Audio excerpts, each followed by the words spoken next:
Listen up, sports fans. Your favorite sportsbook, BetUS.com, is back for our 28th year of NFL action. With the industry's biggest sign-up bonus of up to 200%, BetUS offers our members the opportunity to cash in on all your favorite sports, including NFL, NBA, MLB, and more. We've also got hundreds of new casino games, including the coolest new European slots, and our live dealers are waiting for you at the table. Sign up at BetUS.com today to get into the action. BetUS, where the game begins.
Good evening, good afternoon to everybody that is here for the Darion Hopkins Show. I am your host, Darion of the Darion Hopkins Sports Show, and we are here, and today is Friday. Yes, today is Friday, July 21st, 2023. We are on the 58th episode of the Darion Hopkins Sports Show. Mac will be coming in here at 5:45 Eastern Standard Time. He is running late at the moment, but I want to get everything out the way before we get into this show. So make sure before y'all do anything, make sure y'all hit that like button and subscribe to the YouTube channel, which is the Darion Hopkins Sports Show. Make sure you follow the Facebook page at Darion Hopkins Sports Show on Facebook, and follow us on Instagram and Twitter, all at Darion Hopkins Sports Show. We do have a TikTok, and we do have a Twitch as well, which we are live on right now. We are live on Twitch, and we are live on Instagram. We are live on Facebook, YouTube, Twitch, Twitter, all at D Hopkins Show. So good evening, everybody. Good evening, everybody. And we're going to have a very, very good show. Hopefully I can get this show done and over with by 7 o'clock, because I will be doing the New York Liberty and the Washington Mystics live play-by-play and reactions at 7 o'clock Eastern Standard Time. You do not want to miss that. Make sure y'all tune into that. And I just want to make sure everybody goes to SeatGeek.com and use that promo code D Hopkins for all live events, sporting events, and get the best experience at these events using the promo code D Hopkins and get $20 off your first purchase. Make sure y'all check out the D Hop Nation t-shirts, with the link in the description, and for BetUs.com if you still want to get into the betting world and get 125% of your sports book right there upon your initial deposit. Make sure you go to BetUs.com and go there as well. So, got that all the way. But I wanted to take some time out and pray for my city, the city of Philadelphia. And I really have to say this because even though I love my Raiders to death, but I'm Philadelphia to the day I died. This is where I was born. This is where I'm from. And I have to feel for Gilly the King. If you don't know who Gilly the King is, you should know who Wallow 267 is. A really big time social media platform. They do have a great podcast. They're called $1 Million Worth of Game. They have sports, they have entertainers, they have rappers, they have business people, anything on $1 Million Worth of Game. And I do want to give my respects to Gilly the King and Wallow. Gilly the King's oldest son, YNG Cheese. They called him Cheese for some reason. He was an up and coming aspiring rapper in Philadelphia, and Gilly was just showing him the ways to be successful in this industry. And he was gunned down last night. Did get shot in the back. And my prayers go out to Gilly. Shout out to Gilly the King. Mac will be on here at 5:45. He'll be on here in another 10 minutes. But Gilly the King, shout out to him. Shout out to prayers go out to him and his family. He losing his oldest son. And Philadelphia is just a war zone at this moment. Philadelphia is just a war zone, and I'm at a point where I'm ready to just leave Philadelphia. And this is why I do these podcasts is the way I do these podcasts, because I put my passion, I put my grit, and everybody else that be on this podcast, they put their passion, they put their grit into it to have a better life for themselves. And for me, and I think it's time, man. I think Gilly gave back to this community a little bit too much, and it was a slap in the face to kill his son. That's it's just crazy to me that it had to happen like that. I heard he was just with him on DJ Cosmic Kev show. If you don't know who DJ Cosmic Kev is, make sure y'all go to YouTube. Definitely a popular Philadelphia DJ. They have all the up and coming rappers up there. So prayers go to Gilly the King and Wallow. Definitely Gilly the King, because that was his son, but that was Wallow's little cousin. So if you don't know about $1 million worth of game, make sure y'all go check that out, man. But I have to put my respects and my condolences there as podcaster to podcaster, to content creator to content creator. It's sad, man. It's just really sad that we have to talk about this before we get into sports. But we have to understand that life is is timeless, man. You just never know when your time is when it comes to life. And sometimes you could be at the wrong place at the wrong time. And sometimes when God is ready to have you go, it has you go. As a person that's from Philadelphia and see what's going on in my own city, is just time for a new scenery. It's really, really time for a new scenery. I don't know if I want to go to West Coast, Midwest. I don't know, but it's really, really time for a new scenery. Knowing that this man Gilly gave his heart and soul to the city of Philadelphia when it comes to a rap artist himself. A lot of people know him as being a producer for Cash Money Records back in the day when Cash Money was that squad.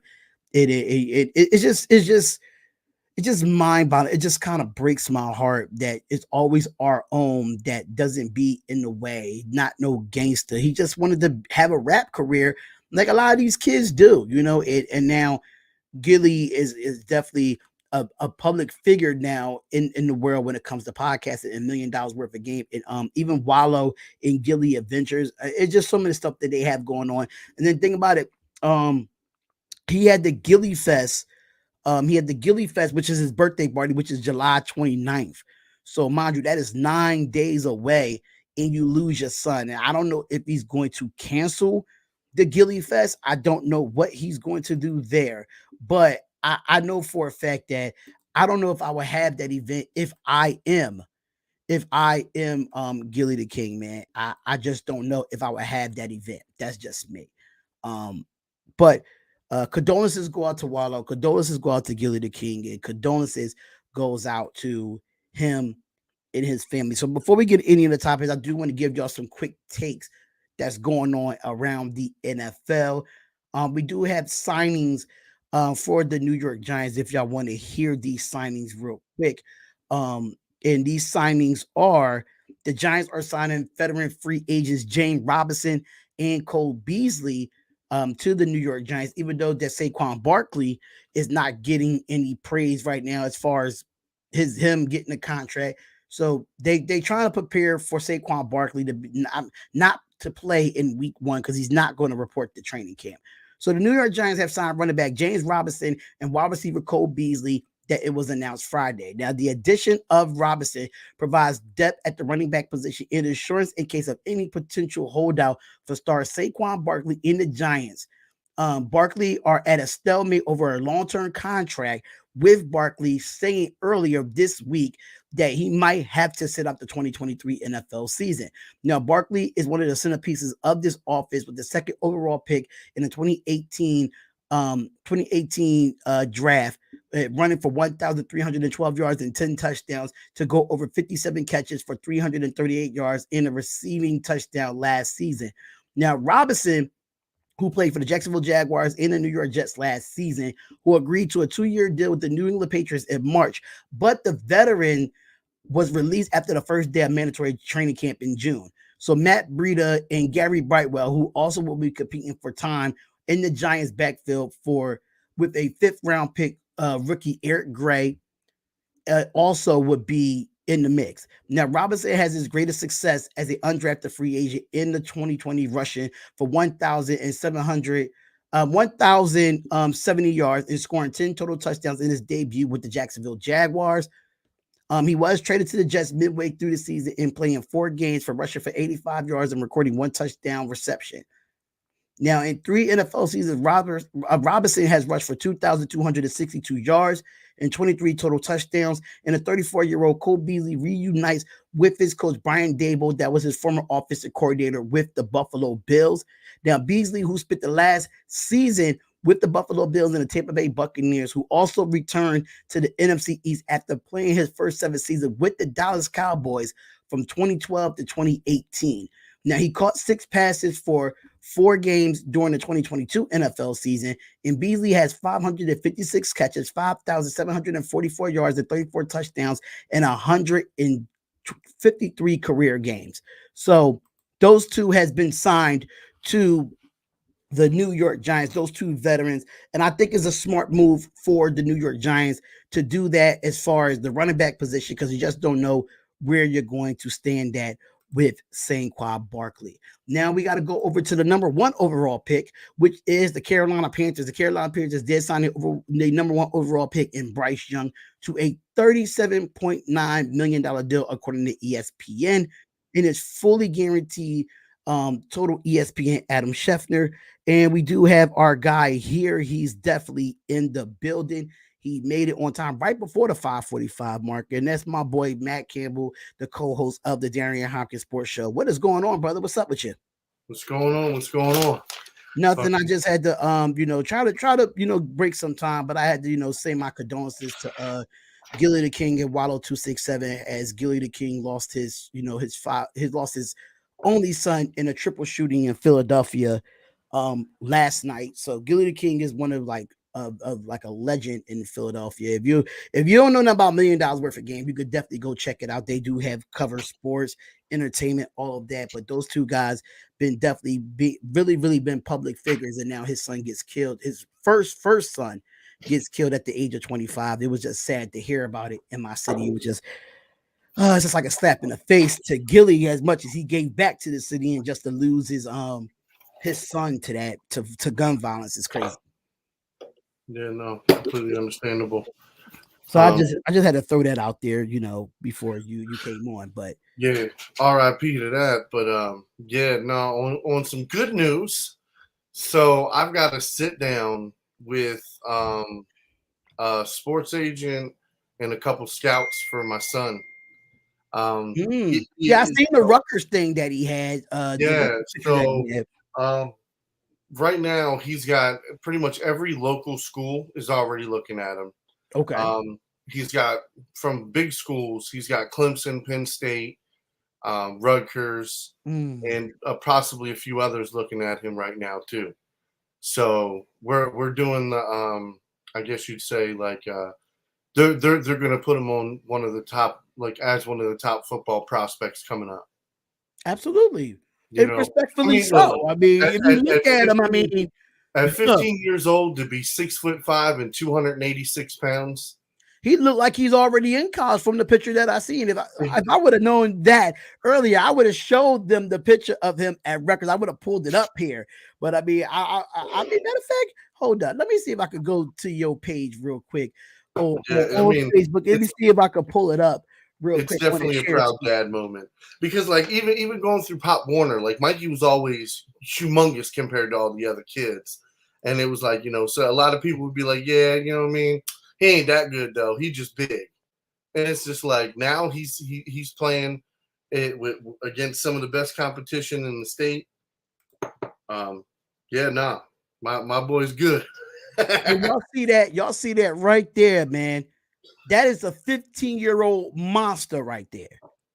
Yeah. 15-year-old monster right there. Like, as a freshman, to be getting college calls already. And the whole thing is, he wasn't even a starter on varsity last year. He was the backup. So they put him in different situations, and it was like, if any, you know what I mean, and kickoff, special teams and stuff like that. So the whole thing is, like, you found your way onto the field as a freshman on varsity. Right. And the whole thing is, Dundalk High School has been in the state championship or the game before the state championship the last 3 years. So you know what I mean? Like, it ain't like they're some mop. Like, yeah, nah, for real. Absolutely.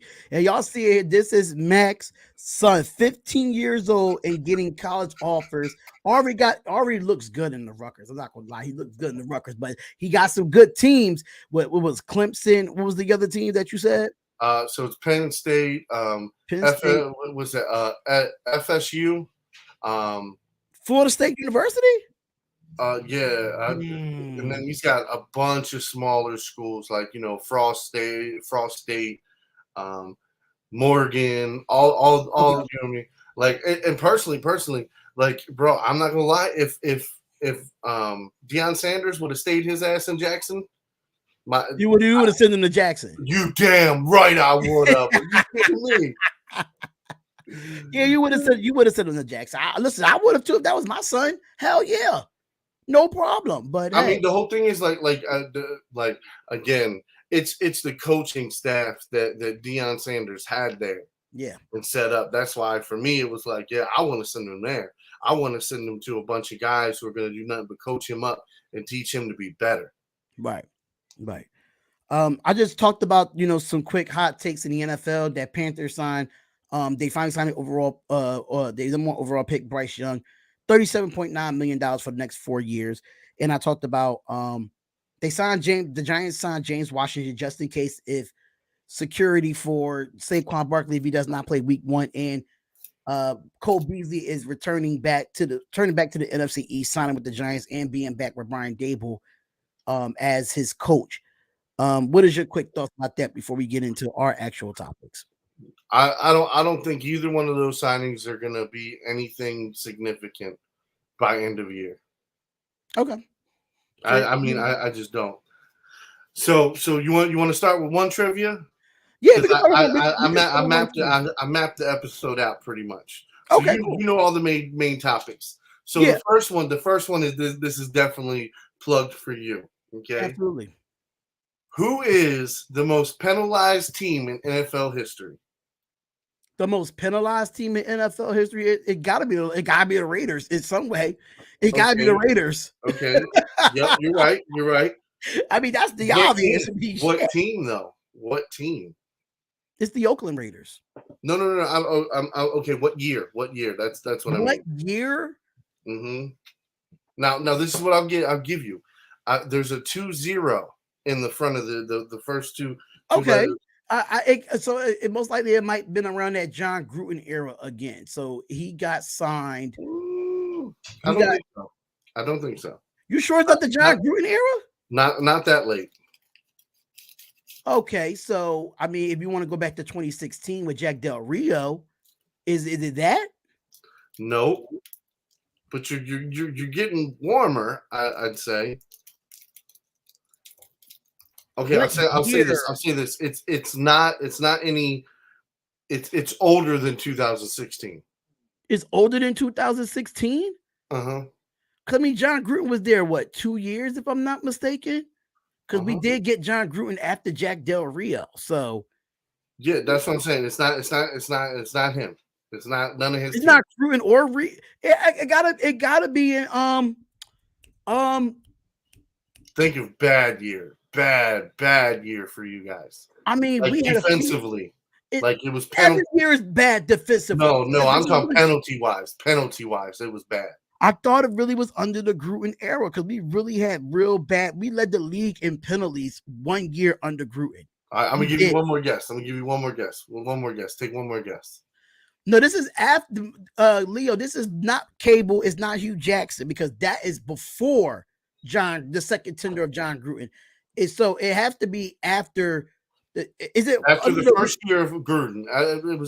First year of Gruden. Yeah. Listen, okay. It was 20 something. 20. Is it before the 2010s or after the 2010s? It's in the 2010s. So if it's in the 2010s, so I'm gonna have to say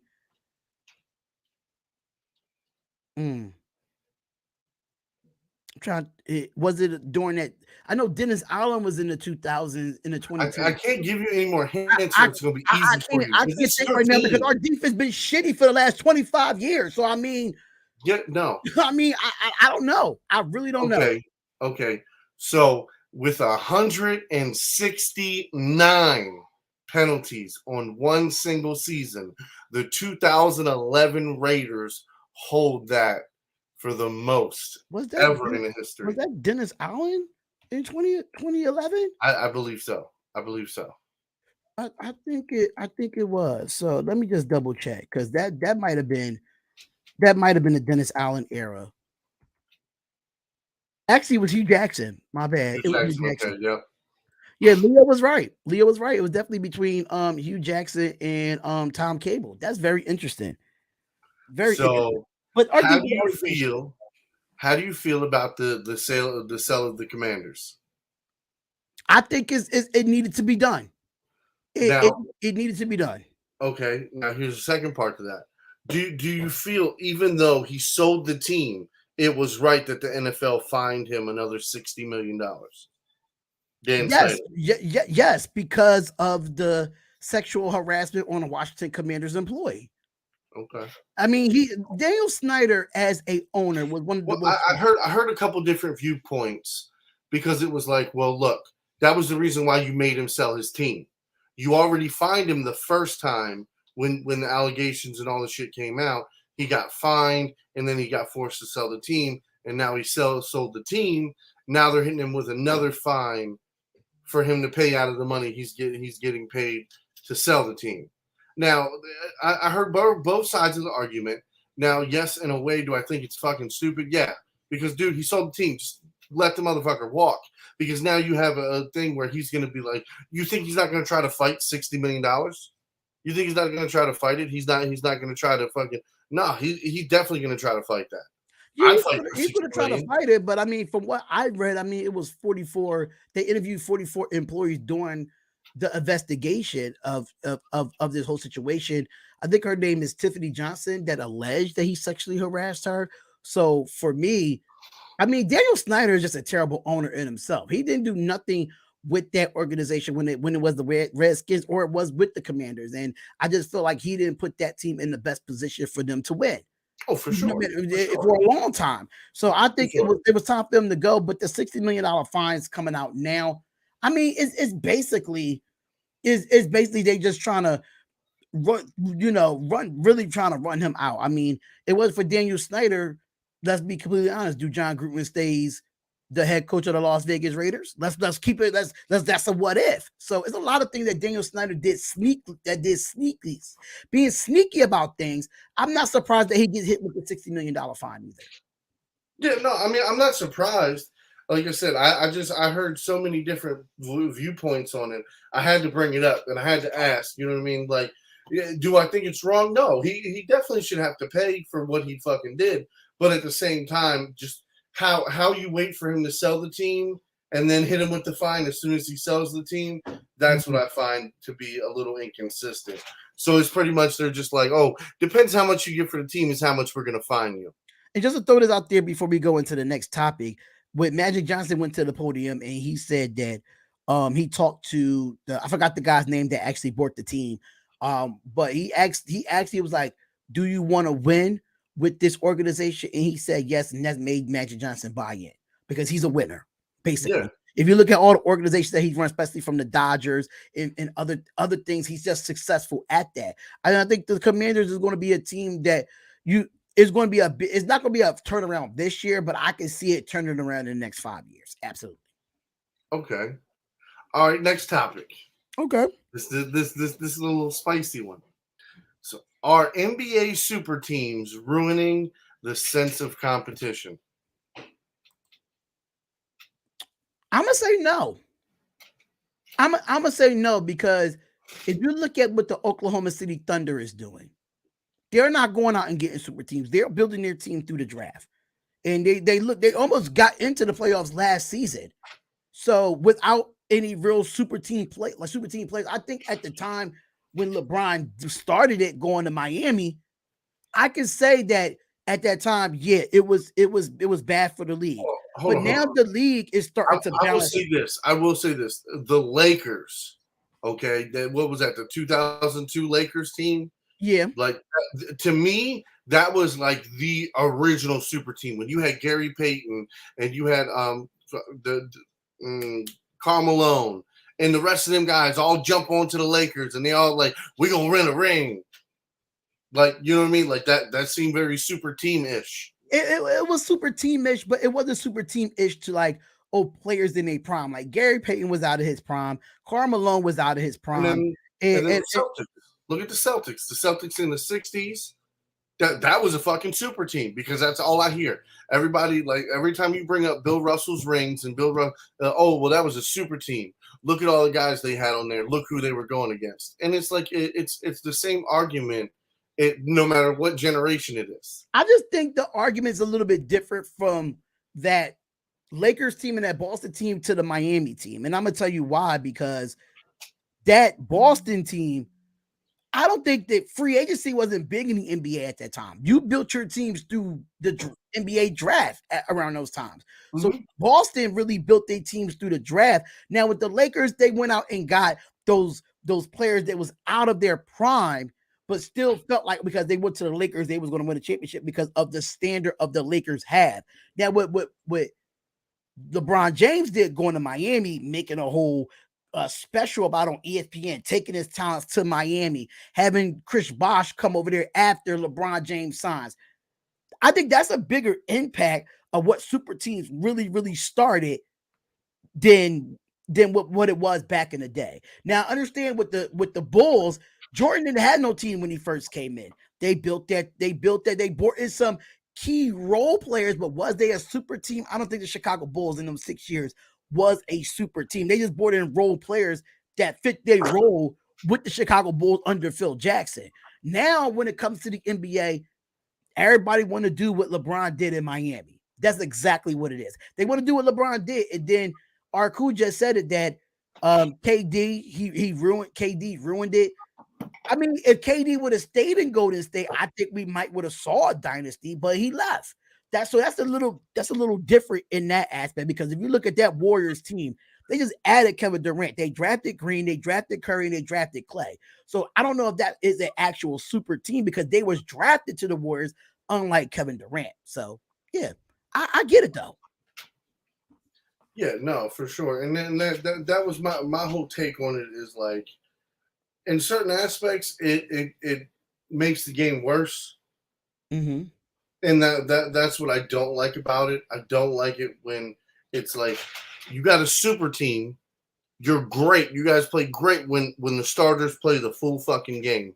Right. But out of the 82 regular season games, how many games do they actually all play that many minutes, that long? That makes sense. So it's like, when you're a fan and you're paying $300 some for 2 tickets to take your kid to see a basketball player, but because it's a back-to-back, you're not going to see that player. And you know what? That's another thing that really ruins the game too. Load management.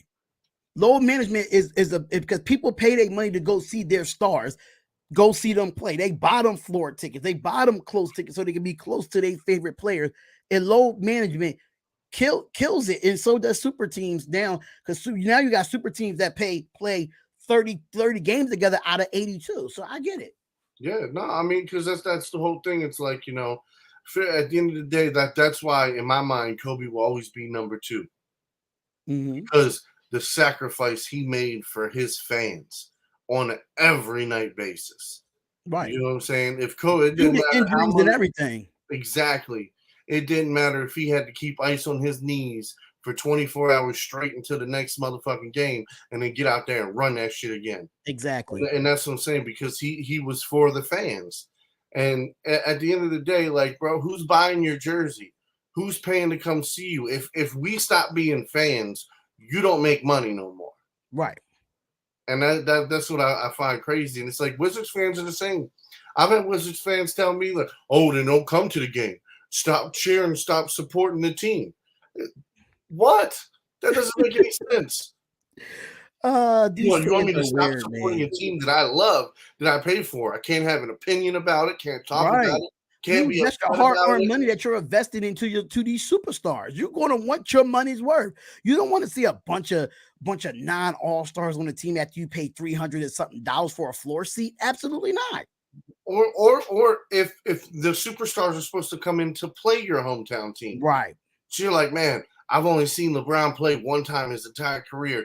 I know he's getting to the last couple seasons, so everybody's going to want to buy them tickets. And the whole thing is, especially on back-to-backs and shit like that, where he's not going to play. True. And it's not just him; it's other superstars. But let me get back to the point. When I brought the subject up, it's because I wanted to think about all the teams right now that have at least 2 or 3 superstars, right? And then like your Suns, the Phoenix Suns is all superstarred out this year, right? But are even with those superstars, are they going to be able to beat the Nuggets? Absolutely not, because they don't have a bench. But see, that's what I'm saying is that's the problem with as long as teams that play team ball still are winning championships, then it's still good basketball being played. Right now, what I worry about is when the playoffs come down to just the super teams. That's when the NBA is definitely going to be in trouble. Yeah, and I just feel like when it comes to super teams, you gotta have a bench that's going to come off, that's going to come in and contribute. That's the problem with super teams now. And now, if you look at that Phoenix Suns team that you just mentioned, yeah, you got Devin Booker, you got Kevin Durant and Bradley Beal, but they lost Lansdale, they lost Cameron Payne.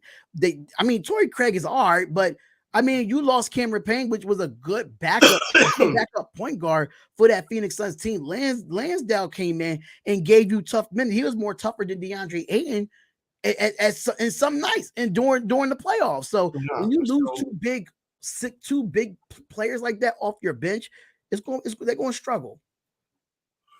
So a lot of people in the Wizards Nation has been calling like a lot of hush hush rumors, but Aiden to the Wizards. How would you feel about that? You did kind of a big man, right?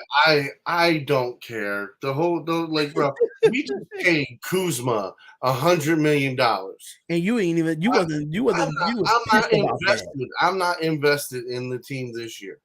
I'm not. I'm zero invested. I'm probably not. I'm gonna watch some games, of course, but I'm not going to the stadium. I'm not going to watch Kuzma and Poole shoot fucking 30 shots and only make fucking 15 of them. Right. You know what I mean? I'm sorry. No, I don't want to watch him have a close game for the first 2 quarters and then get their shit kicked out of them the third and fourth quarter. Absolutely. Yeah, it's not worth the late night. It's not worth the stress. I get it. It's just like I get what you're trying to do. You're trying to rebuild and all that shit, but I just feel like I would have rather them go spend $100 million on 3 guys who are going to be good fucking role players and help coach up the young guys. Yeah. Who can work well, who are good hustle players. Like, fuck, why didn't we trade for fucking Marcus Smart? That would have been one of the guys I would have wanted. I wouldn't have mind him getting traded to the Washington Wizards. He's a leader. He knows how to lead a team, and he's a veteran. He knows how to win in his league. And I think the Washington Wizards, that's what they're missing right now. They don't have winners. Jordan Poole, yeah, of course, he was with that Warriors team, but there was already winners before he got there. So Marcus Smart came in. Marcus Smart came out of Oklahoma State, very underrated coming into the draft. And the fact that the way he is right now, which I still got some things about Marcus Smart that I personally don't like, but at the end of the day, the guy knows how to win ball games. Yeah, no, and that's my whole thing is regardless what aspect of his game that you don't truly, like, you have to respect how well-rounded and how much he hustles. Because I don't give a fuck. If he didn't have that hustle and that motor, what's up, RC? He wouldn't be shit in this league. Let's be honest.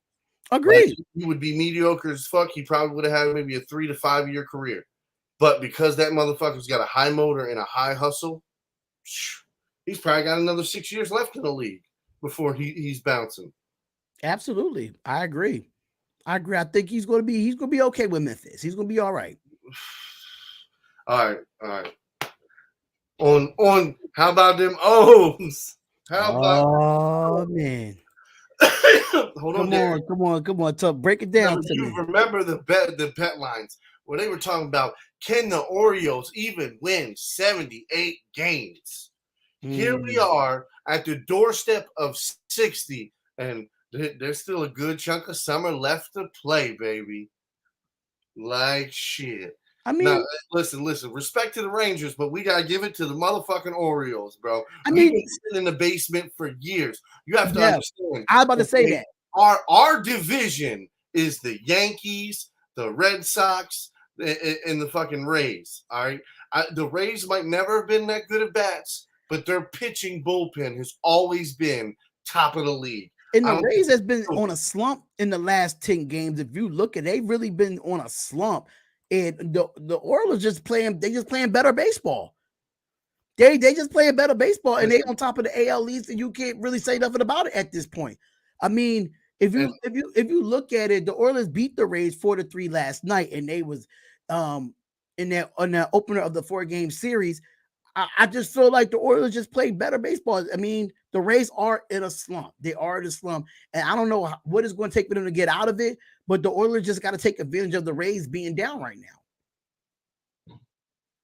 Yeah, no, I mean, and that's the whole thing, though. Like I'll say it, like I said it earlier in the year, I didn't think their bats were going to sustain. Their bullpen, phenomenal. I will give it to their bullpen. They have a good bullpen. But if your bats ain't hitting, it don't matter how good your pitcher is. Right. It don't, because you got to realize every time he goes up there and you got a goose egg on the board, you're making it that much harder and that much harder and that much harder.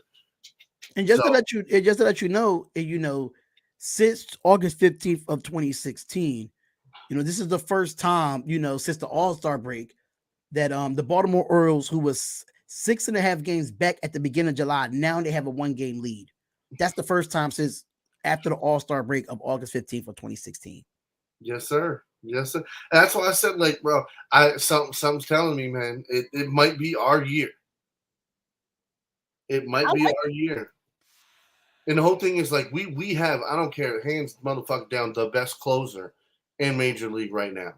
Okay, Bautista. Yes. That man is money. Like, dude, and the whole thing is, like, closers usually pitch 1 inning. You saved him for the 9th inning. He didn't just pitch the 9th, he pitched the 10th inning too. With a man on second and a man on first, and held them motherfuckers off. He's 5-1 right now, and he worked the perfect 9th inning. Baltimore stayed in it during the, like, it was just a real good game last night. I watched some of it, but Bautista is really good. I really did like the way he played last night. I was like going back and forth through other games too, and I did a WNBA game as well. So I was like checking the scores for baseball and flicking back and forth. So when I did see him actually play, he balled out. He balled out. Yeah, no, and yeah, let Anthony Price. Yep, Gunnar Henderson. Bro, he's gonna be a freaking stud. Like, and again, like, what is he, fucking year 2? Yeah. So it's like, and you got to realize, like I said, 6 years. These guys are going to be with us for fucking 6 years. Yeah, they come up to the major leagues. And mind you, at one point, y'all just blew the whole thing up and then figured it out. That's what y'all did. Y'all blew the whole thing up and y'all figured it out. And now y'all first in the AL East. And I like it. I like it that you see that new face. Like, okay, we are these guys in the NL East. You cannot tell us nothing as of right now. Well, I mean, and the whole crazy shit is like, and that's what I'm saying. That's why I think we could trade for Ohtani, is because we could give up one of our pitchers. We could give up 2 of our young guys, because you got to remember, we got Holiday. We got Holiday sitting right down in minor leagues, killing it. Yeah. So y'all can bring him up. Y'all can bring him up at any time, for real. So, I mean, so that's what I'm saying. So say we get Mountcastle and fucking Urias or Urias, that he plays third base or shortstop for us, and he's got a bat too. So like we could package something. Oh, you're about Raymond Urias. Yeah, that's his name. Yeah, second baseman. Yep. Yeah, and that's what I'm saying. Like you know what I mean? Throw a couple guys in there, and then one or 2 guys that are doing well in the minor leagues in our farm system, and I think we could go get Ohtani. I think we could, and believe it or not, like if right now would be the time to do it, baby. We actually talking about Felix Bautista, not Jose Bautista. Felix Bautista. Yeah, Felix. But I like what the Orioles do, man. They doing better than my Philadelphia Phillies. I can say that much. Shit. Yeah, I mean, but your Phillies spent a good time on IR. Like a lot of your main guys were on IR. So, but the whole Injuries thing is, Phillips though, every year. It never fails. any given day they kick the shit out of anybody because I've seen them do it to multiple teams. When they kicked the shit out of the Yankees, that was glorious. I watched that. We got shut out against the Brewers yesterday. So, yeah, 4-0. I mean, but the Brewers got a decent bullpen too this year. Their bats been going hot and cold, but yeah, the Brewers have been playing decent, just like the Reds. The Reds have been playing decent, and you know what? A lot of people are calling for the Reds to go pick up Shohei Ohtani. I can see those on a few teams. Now the Oilers, if the Oilers willing to spend money to get him, I mean, I think that'll be a realistic spot. But we got to watch out for them Dodgers. Them Dodgers is trying to get him in a heartbeat. Yeah, but see, that's the whole thing, though. We have the money. Like our salary is $26 million. That's our salary, brother. Well, you know, it ain't no real true salary cap in baseball anyway. So that's my point, though. That's my point. We right now. Listen, they're like pick any two Yankees, and that covers our entire fucking our payout for our team. You pick any Yankee starter and any fucking secondhand guy, no matter who it is, it covers our salary. You feel me? Like when you can have one or two fucking Yankees players that covers your entire team's salary, you know what I mean? You doing something right. You doing something right with the money. Yeah. So Arku says that you guys swept the Rays, Darion. Yeah, we swept the Rays. I know that. He's going to the Dodgers or the Padres. I don't see the Padres. Padres are underachieving this year really badly. And the Phillies are in good position, second behind the Braves. I know, but injuries suck. Injuries suck with the Phillies. That's the only problem that I have is injury sucks. I'll tell you this, right? Especially if your team is around 50, like the 50 win loss by like first couple weeks of August, you're still kind of in it. It's those last fucking weeks of like once you get to September, that's when every game fucking counts. So you're not out until then. So have hope. That's why I said, man, I think the Orioles gonna fuck around and get like 84 wins. Maybe even close to 88. 88 wins. Y'all heard it here first. Y'all make sure y'all remember. I called that shit. I called that shit a long time ago. I think that was probably one of the first motherfucking weeks we did the show, and I was like, man, I can't believe. I gotta go back and review the tapes. I know when we was talking about the Orioles, I was like, everybody keeps talking about their down. Everybody keeps talking about that they ain't gonna be shit, and it's just gonna be just like any other year. We'll start hot and then just go cold. And it's like, nah, motherfucker, that has stayed at a nice warm 86 degrees all year. I mean, I put you this way. We got a handful of guys on our team that have double-digit home runs. Yeah. I think y'all will really go deep into the playoffs. I really think so. I really think it's going to be very interesting to watch in the postseason to see the Orioles there. I'm going, and I gotta say, the shout out to Burley and BS. They used to be my guys. That's all Baltimore podcasts. They cover Maryland. They cover Baltimore. They cover the Oilers. They actually did games there. They actually did like a podcast down there. So shout out to them too. So shout out to my boy Fred. I don't think they podcast them right now, but shout out to them because I know they talk about the Oilers so much. It doesn't make any sense. Win, lose, or draw, y'all talk about y'all baseball team. Rushman, Adley. I listen. To me, right? If he continues like he is and he goes on and does this another year, he will single-handedly be the best catcher in Baltimore Orioles history. I don't give a fuck. Like, because then he's just going to continue to go and go and go and get better and better and better. Shit. Oh, here go Hefe. Here you go, Hefe, with your Chiefs stuff. Hefe with his Kansas City Chiefs stuff, you know. Shout out to Hefe, man. I gotta have you on the show, man. Hey, listen. You know what? And I'll say it like this, right? For the Kansas City fans, I understand they're in your division, all right?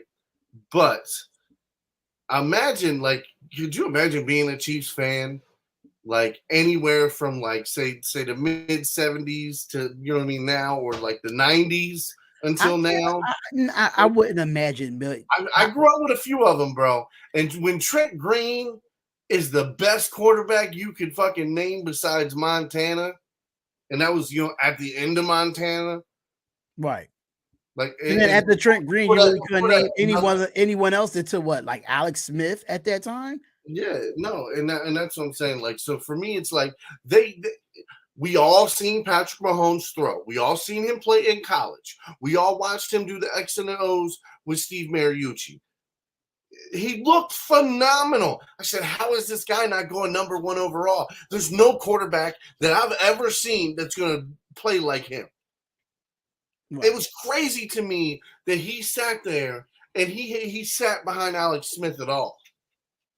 I'm just being like, that's crazy. So David Burns did have a question for you, though. Going back, he was on all the. He was on all the draft shows. He did hella draft shows. He was on the NFL Network for a bunch of different shows. Mm-hmm. Patrick Mahomes should have went number 1 overall. He looked a million times better than anybody else. But question: what MLB teams do you feel might be the last 2 teams would be in the World Series? Whoa. I think we have to come back to that question. That's something we have to think about because, I mean, there's a lot of good teams out there right now. I mean, give me 1 second. I can tell you. You're not putting your Orioles in there as one team? Wait. Orioles. I'm just call y'all orange and black. I always get y'all name messed up. I always get that name messed up. I said the same thing in the playoffs where Alex Smith lost. Okay. So do you want to? All right. So I'm gonna give you 2. All right. So my dream scenario would be the Braves versus the Orioles in the World Series. That's my fucking dream. But what's the realistic? Okay, realistically, I think it's gonna wind up being the Dodgers and the Rangers. And that's crazy because Arku just said that. I'm not saying anything about the Rangers, but there is a chance. Yeah, no, I mean, because if the Orioles don't get there, I don't see any other team that's going to beat the Orioles 3 straight fucking games. I don't. The Rangers might be able to. Astros don't even look good enough this year. The Twins look but in the Rays, but the Rays bats haven't been hot for real in a while, and they barely turn hot when they turn hot. Right. So that's what I'm saying. Like I'm not gonna lie. At the beginning of the year, I was afraid of the Rays. Like I was a little worried about them. And even now, like, yeah, they got 60 wins, but they got 3 more losses than us. You know what I'm saying? So at this point, I'm pretty fucking comfy for where we're sitting. As long as we, like, the whole thing is worst case scenario, we win 1 out of a series. That means the next series we have to win at least 2. Yeah. You know what I mean? And if you flip it every single time, we're still going to come out over 50%, and I'm fucking happy with that. And David Bird said, "Oh, okay, Meg, then you have to look at the White Sox and the Cubs too." White Sox. I mean, the White Sox been playing hard, but listen. I'm not trying to disrespect nobody's teams, but yeah, to make it to the World Series, you like you got to be a fucking diehard fan. I'm just being honest with you.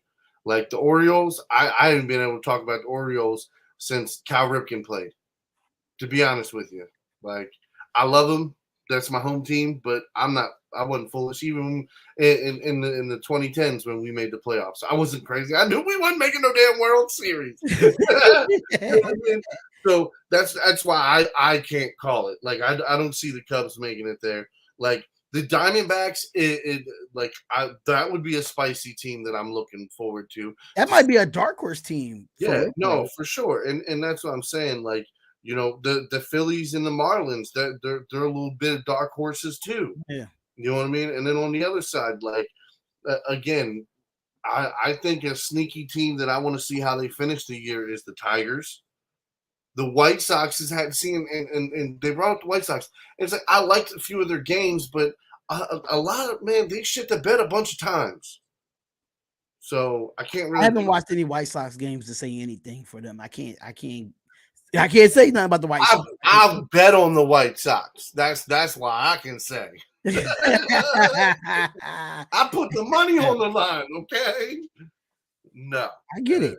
It wasn't good, but no. So, yes, in my theory, I'd love to see it to be the Orioles versus the Braves. I'd like to see the Orioles and the Texans go head-to-head in the playoffs. And then, I mean, imagine fucking the Dodgers losing in the playoffs to the Diamondbacks. And then the Diamondbacks losing to the Braves. And then the Orioles versus the Braves. And it's literally – it turns into a fucking hitting contest. I love games like that when it comes. I'm just saying that's what it would be, bro. That's what it would be. Because I think it would be like fucking scores of 10 plus almost every single game. Because the way they bat is like they do go in double digits when it comes to home runs or just hits in itself. I don't think either team would get to double digits, but I think it could get like 6, 7. You know what I mean? That's still high for a baseball game. You know, that's still high. No, I know, but I'm just saying the defense for both teams are just way too good to be for both teams to be in double digits. Nah, it's like I don't even think one could get into double digits. You know what I mean? Like that, right. That would be completely shooting the bed. And then my next question would be, why the fuck are they in the World Series? You were screaming at the top of your lungs. I can just imagine it right now. Like the ball dropped low foul area. Why? Don't chase the fucking ball. You just watch it come down and hit the ground. You motherfucker. Yo, that would be hilarious to see that live. I would love to see that live. See, I should do a YouTube channel of me driving and just telling everyone how stupid. Oh, that would be I'm telling you, YouTube loves entertainment. I'd be fucking screaming and yelling at people, like, because to me it don't make no sense. Like, if there's 2 or 3 lanes, that left lane is for what? That left lane is for speeding. If you ain't fitting the speed, don't get your ass in that left lane. Especially if there's 3 lanes. You know what? They'd be funny about that too, because they'd be like, okay, I'm gonna drop at this certain amount and still get in the fast lane just to piss the fast lane drivers off. They do that a lot. Oh no. We just getting into it. Oh yeah, we will get into some NFL. Right. We did talk a little bit about the acquisitions for the Giants and Bryce Young being signed. Into another NFL topic. All right. Brandon Cook says he needs to get back to 1,000-yard seasons. First off, do you think that's possible? Right? And do you think he should have said that? I think it's possible. I mean, if you look at Brandon Cook's stats, if you look at it in itself, after the last year that he didn't have 1,000 yards last year. He had 622 and 3 touchdowns. But if you look at the last 2 years, in 2021 and 2022, 2020 he had 1,100 and 6 touchdowns, and in 2021 he had 1,037 and 6 touchdowns. So since 2014, he has 1, 2, 3, 4, 5, 6, 7,000 yard seasons, and that's between Texans, Rams, Patriots, and Saints. I'm going to be honest with you. He could get back to 1,000 yards this season. He can. I think he's saying it for motivation. I think he's saying it like, okay, people are underestimating me because, I only had 622 yards with the Houston Texans last year, which was kind of one of the worst teams in the NFL. I think he can. I understand we have our doubts about Dak Prescott, but the one thing that we can say about the wide receivers, Michael Gallup don't get space. And I think you can line Brandon Cooks up anywhere on the field and you can get him the ball, and I think he'll get 1,000 yards receiving this year. It might not be 1,100, but he will get at least over 1,000 this year. I think so. Okay, so my take is this. It's 100% possible. Should he have said it? Personally, no. I don't think he should have said it because actions speak louder than words. And I thought that's the type of guy he was. Now, granted, it could be just like you said, motivation. He wants the haters to hear him. Mm-hmm. He wants the doubters to hear him. And I get it. Like, yeah, that's great motivation. Okay, so I'm with you on that one. Now, Next Anthony topic. Price, real quick, I just want to respond to him. He said he's not getting over 1,000 if CD and Michael Gallup is there. Michael Gallup has not been the same since he torn that ACL.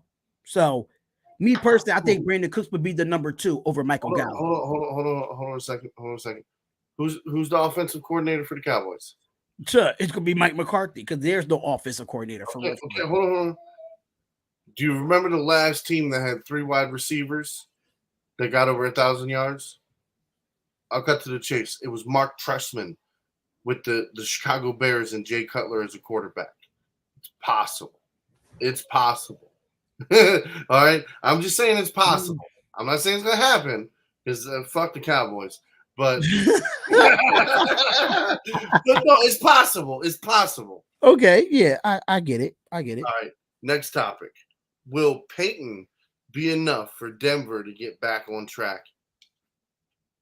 I wouldn't say in the first year. I think it's still a lot of evaluating in the first year for Sean Payton. And I think it will come to that second year that where expectations is going to be higher. Will they improve? Will the Denver Broncos improve? I really don't care for the Donkeys because I'm a Raiders fan. I don't care for them. But do I think they improve from last year? I think they take a step, but I think that second year is where they take the leap. I think it's an evaluation year. I don't see Denver making the playoffs, not over the Chargers or the Kansas City Chiefs. And I just don't see it right now. I think they take that leap in the second year, but I think Sean Payton is going to put them in the right direction. I think he's a great coach. Don't get me wrong. I think they're going in the right direction, but this year, not right now. I think it's still a lot of Denver making the playoffs. Look, Anthony, we were on good terms. Now you suspect. That's what I'm saying. Even though I'm a Raiders fan, the Chargers right now on paper, the Chargers and the Chiefs has a better roster than the Raiders and the Broncos as of right now. All right. I'm glad we got a bunch of people in the comments. It's trivia time. Time. All right, man, let's go. It's Darion versus the comments. All right, guys.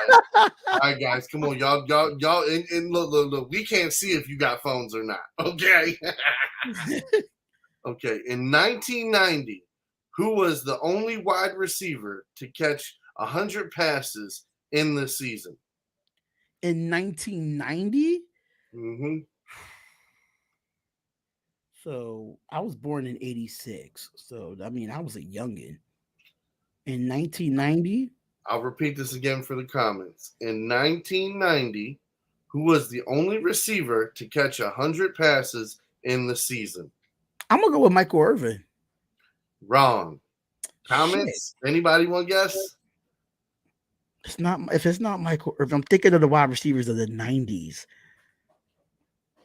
I know Michael Irvin was one of the top receivers. Who's in the 90s. Who's the top dog, though? I mean, Jerry Rice. I mean, is it Dad? Yeah. Ding, ding, ding, ding, ding, ding. I mean, I think. Jerry Rice. I mean, yeah. I mean, Marvin Harrison Marvin Harrison is more early 2000s than 90s. Yeah. So Marvin Harrison 1990. Yeah, the year 1990 in itself. It was Jerry Rice. So most of the trivia I got is the 90s. I tried to keep it more relevant, but a little throwback. You know what I'm saying? Yeah, I get it. So in 1997, what quarterback led the league in quarterback rating? In 97? In 1997. Okay, so I'm trying to think of the quarterbacks in 97. The answer to the other question was Jerry Rice, everybody. It was Jerry Rice. Was Jerry Rice. So 1997, what quarterback led the league in quarterback rating? In 1997, yes, sir. Quarterback rating for 1997. Can I go with Steve Young? Steve Young is the motherfucking answer. Go! Let's go. Yeah. Yeah, let's go. Let's get it. All right, here we go. We going right to the next one. I got two more. So in 1999, what wide receiver had the most touchdown receptions in the league?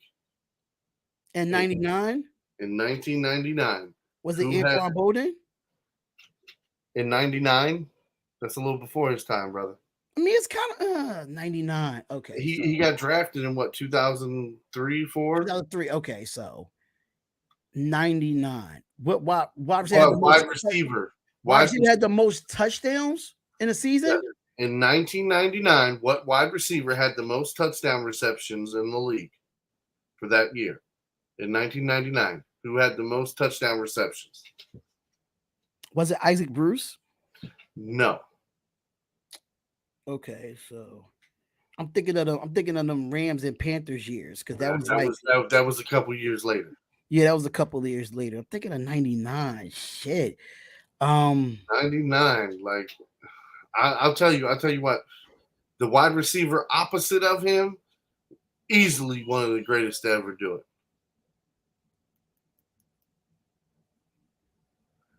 Nope, not Jim. Ding, ding, ding, ding, ding, Chris ding. Carter. David Burns. You are the winner. Chris Carter. With Mr. Randy Moss opposite. I'm thinking of the Chris Carter from Philadelphia. That's what I'm thinking of before he went to Minnesota. See, my next question was going to be Torrey Holt. That was going to be my next question. That was going to be my next one. But Chris Carter should have been in my mind, man. He should have been in my mind. Chris Carter with the Vikings, man. He was him and Randy Moss was definitely a good tandem.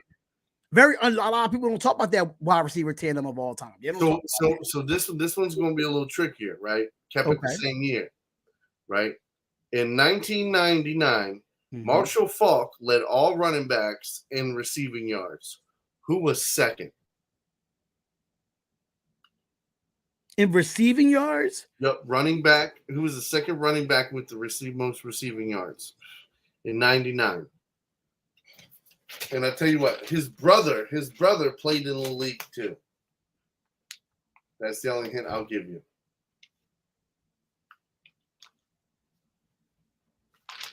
It's not Emmitt Smith. It's not Emmitt Smith. It's definitely in 1999. Who was the second running back with the most receiving yards? I'm not gonna say I know Jamal Anderson was there, but it's not Jamal Anderson. I don't think it's Jamal Anderson. I'm thinking of 99. I mean, he was. I mean, he's probably like the third running back I can think of when I think of the 90s, like 99. I mean, I wouldn't say Barry. Barry's not up there. Okay. I'll give you one more hint. So it's an NFC team. Okay, so that kind of narrows it down. So it's definitely not Barry. Definitely not Emmett. I mean, Anthony Price said Frank Gore, but I don't think it's Frank Gore either. It's not Frank Gore. NFC team. His brother played in the league too. There's a lot of brothers that played in the league. Shit. We'll think running back. Running back at the not Steve. No, it's not Steven Jackson. Steven Jackson came in later than 99, if I'm not mistaken. Yo, I'm getting a brain fart in the 1999. The second player. I know if I say his name, you're gonna be like, "Oh shit!" I'm really trying to think. Like,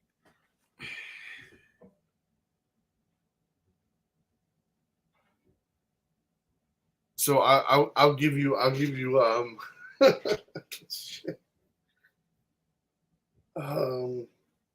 they had one of the best defenses in 99. Yeah, that they were building. They were building a defense in 99. I'm close. I'm lost. All right, I'm gonna give you the answer. I'm lost. It's Tiki Barber. Tiki Barber with the Get Giants. the hell out of here, man! With the Giants. That's I'm like I can't tell you he's got a twin brother because as soon as I say twin brother, obvious. I get it. Yeah, it would have been obvious. Tiki damn Barber. To me, I don't know if he's a Hall of Fame running back. But let's not walk down that path. Right? No, on that note, just because I think you'll know this one, right? In 1992, what quarterback led the league in passing yards? 1992. Think of the best quarterback in 1992. I mean, Joe Montana was out there, wasn't he? in 92. Okay. The best quarterback in 92. Okay. The best quarterback. Who's the best quarterback?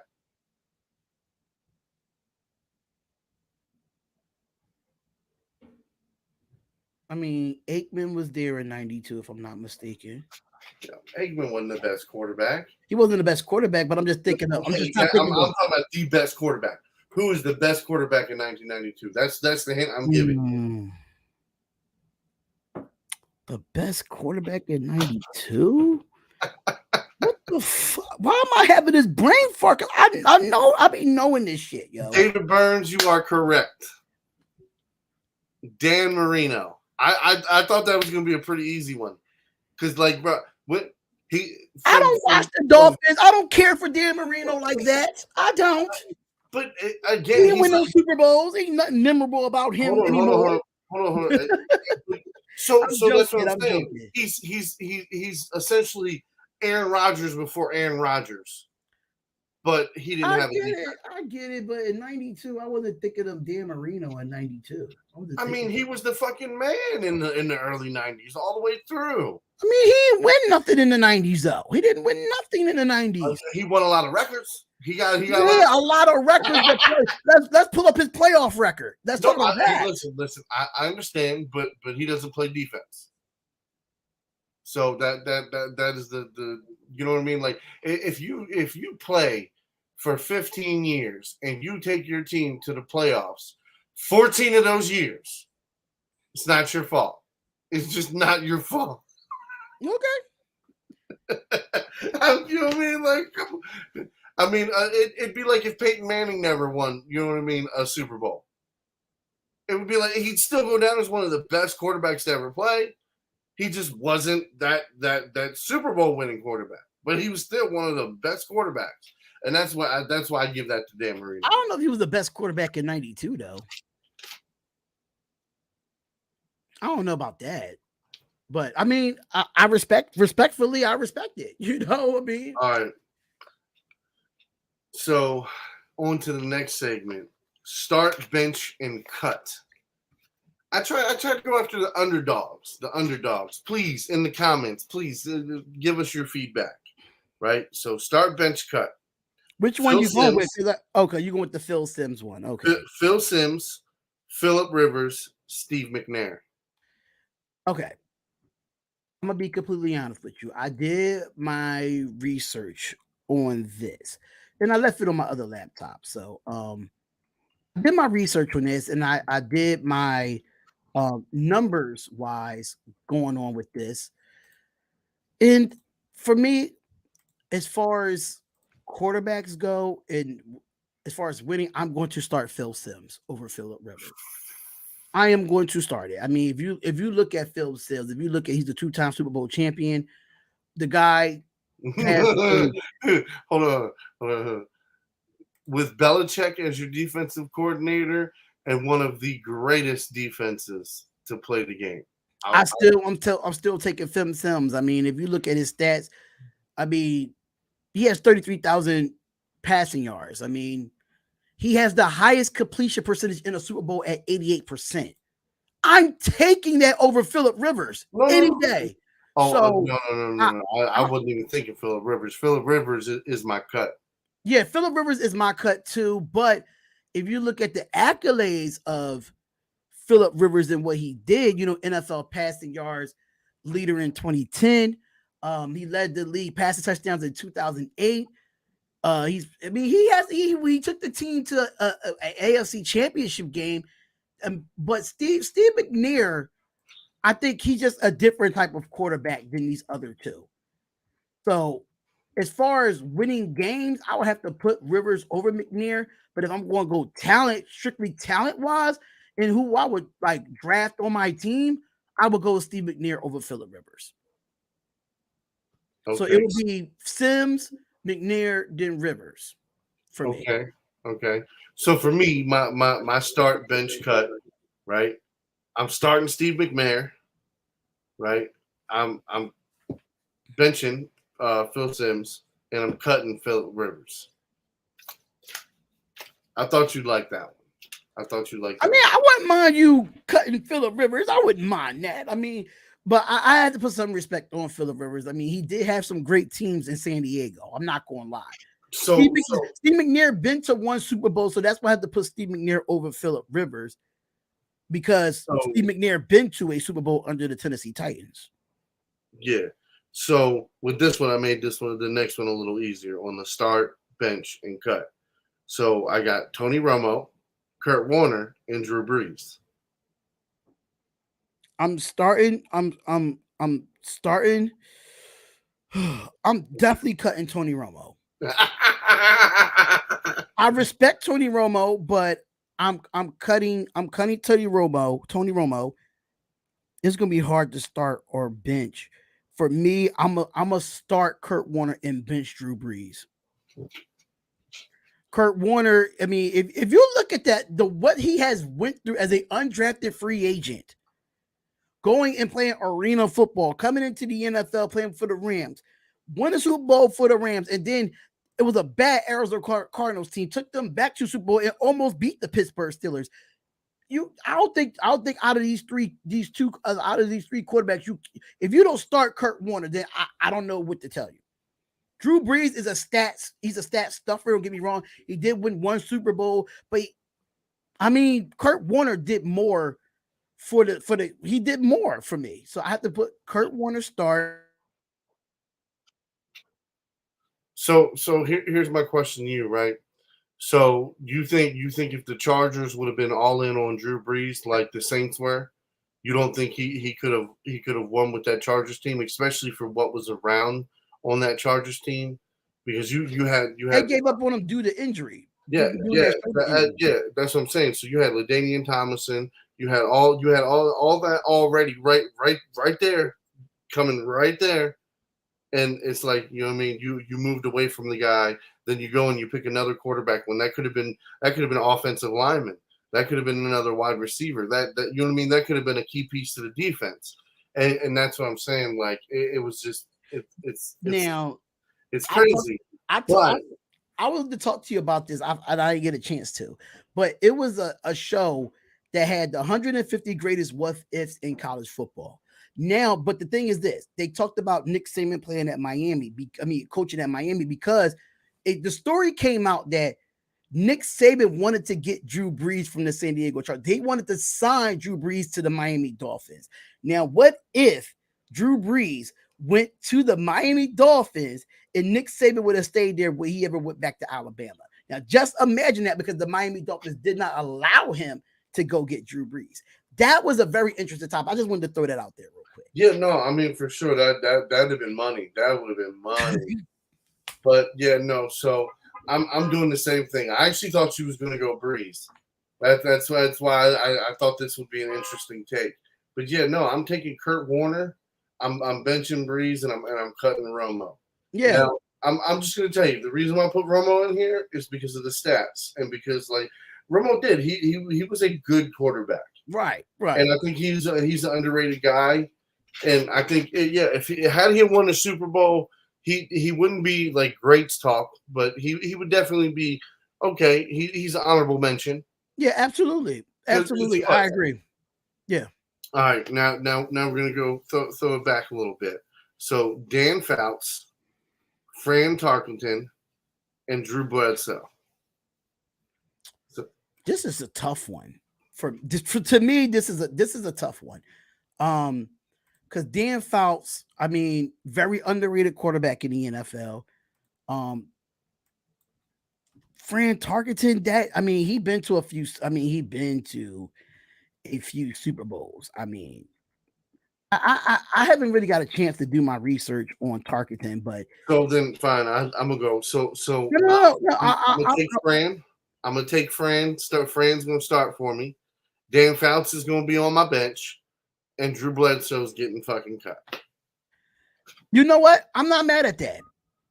I'm not mad at that, because Drew Bledsoe, he definitely, he's the reason why Tom Brady is today.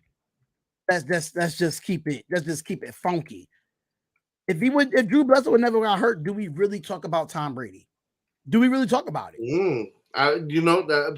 But the whole thing is, though, Tom Brady had that energy as soon as he was drafted. So I would, whether or not Bledsoe goes down that year or Tom Brady beats him out the next year, I think Tom Brady still goes on to have the success he has. There's, you know what I mean? Like I don't think anything would have stopped it because that train was already in motion. Now, did that help project it? Absolutely. Well, did it help traject it? Absolutely. So Yeah. the last one that I have, and I know you have, you know this shit. Donovan McNabb, Randall Cunningham, Warren Moon. This is going to be tough because you got to think about it. Both teams play for both players play for the Philadelphia Eagles. So, and then McNabb played for the Minnesota Vikings a little bit at 1.2, if I'm not mistaken. So, yes, and the Redskins. So, I mean, me personally, I'm starting McNabb. The man been to 5 NFC championship games. I'm sorry, 5 NFC championship games. I understand he didn't win a Super Bowl, but Randall Cunningham talent is better than McNabb's. But if I want to win and get close to a Super Bowl, I'm taking Donovan McNabb over Randall Cunningham. That's just how I see it. I'm benching Cunningham, and I'm cutting Warren Moon. Warren Moon's he don't get me wrong, he's talented. But he didn't get far in them Oilers days. He didn't get far in them Tennessee Titan days. He just didn't get far. I mean, if I could keep Donovan McNabb and Randall Cunningham on the same team, I'm taking that. I'm starting McNabb, and I'm benching Randall Cunningham. Randall Cunningham has an arm, but I think he just didn't win enough for me. I don't think he's been to 5 NFC championship games. I just don't. I mean, those Eagles teams, even from a few Eagles content creators that I've saw, some of them put those Eagles teams with McNabb over the teams that Cunningham had in Philadelphia. That's okay. I respect it. But I'm going completely opposite. Okay. so I'm starting Randall Cunningham. I'm benching Warren Moon. And I'm cutting Donovan McNabb.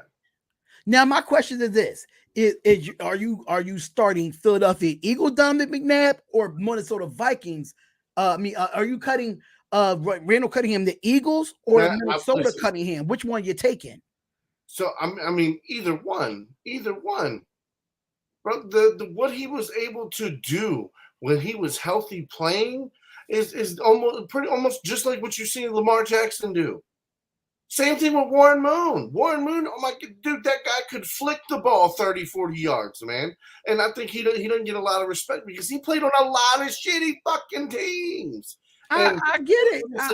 As a player, to have the stats that they do and only playing in the number of games that they've played in, I think if you put either one of these guys in the prime years like McNabb had with that Eagles team and Andy Reid, they fucking win. You get Randall Cunningham, Andy Reid in that position with Terrell Owens and Payton and that defense with Westbrook.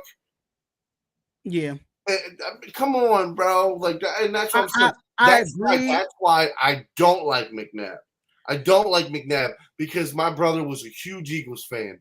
And to sit there and have to watch that shit with him and watch them lose champions. Oh, so it's a personal vendetta. So it's personal. I mean, it's not even personal. It's just like, bro, like if I'm going to penalize them for not winning the big one, I'm penalizing your ass for not winning the big one. Yeah, I'll penalize Cunningham. They had no reason not to lose that goddamn. I just feel like when it comes to the weapons that McNabb had before Terrell Owens, there was no number one receiver when he was going to those 5 NFC championship games.